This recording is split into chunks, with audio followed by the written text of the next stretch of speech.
नमस्कार मंडळी, पुन्हा एकदा स्वागत करतो तुमचं आपल्या एका नवीन व्हिडिओमध्ये. फॉर्च्युनर मैदानातील आदत आणि दुसा सर्व टॉप नंदींचे गट आपलं जे दुसरं चॅनल आहे बैलगाडा अपडेट, त्या चॅनलवरती तुम्ही जाऊन बघू शकता. बैलगाडा अपडेट या चॅनलवरती. तरीसुद्धा मित्रांनो, या चॅनलवरती देखील खूप कमेंट आहेत की लखन चिक्या गोटकरांचा सर्जा बाकासूर यांचे गट सांगा. तर पुन्हा एकदा या चॅनलवरती सुद्धा अपडेट देतो. आपल्याला कारुंडे फ्री चिक्या पळताना दिसणार आहे. गट क्रमांक 18 मध्ये तास क्रमांक 2 वरून चिठ्ठी निघाली आहे. दुसरी चिठ्ठी आहे गट क्रमांक 46 मध्ये तास क्रमांक 3 वरती.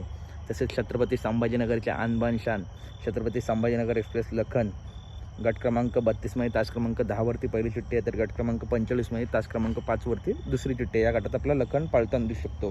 त्याच्यानंतर गोटकरांच्या सर्जाच्या नावाने चिठ्ठी आहे. गट क्रमांक 29 मध्ये तास क्रमांक 8 वरती. या गटात आपला गोटकरांचा सर्जा पळताना दिसू शकतो. त्याच्यानंतर आपल्या सर्वांचा लाडका बकासूर या दुसऱ्या गटामध्ये 3 चिठ्ठ्या आहेत. पहिली चिठ्ठी आहे गट क्रमांक 8 तास क्रमांक 8, दुसरी चिठ्ठी आहे गट क्रमांक 16 तास क्रमांक 10, तिसरी चिठ्ठी आहे गट क्रमांक 31 तास क्रमांक 7. तर अपडेट आवडली असेल तर नक्की व्हिडिओ लाईक करा, चॅनलला सबस्क्राईब करा. चला तर भेटूया पुढच्या व्हिडिओमध्ये. तसेच मित्रांनो, मथुरच्या नावाने देखील आदतमध्ये गट क्रमांक 10 मध्ये, 11 मध्ये, 21 मध्ये, 35 मध्ये चिठ्ठी निघाली आहे. तर अपडेट आवडली असेल तर नक्की व्हिडिओ लाईक करा, चॅनलला सबस्क्राईब करा. भेटूया पुढच्या व्हिडिओमध्ये. धन्यवाद.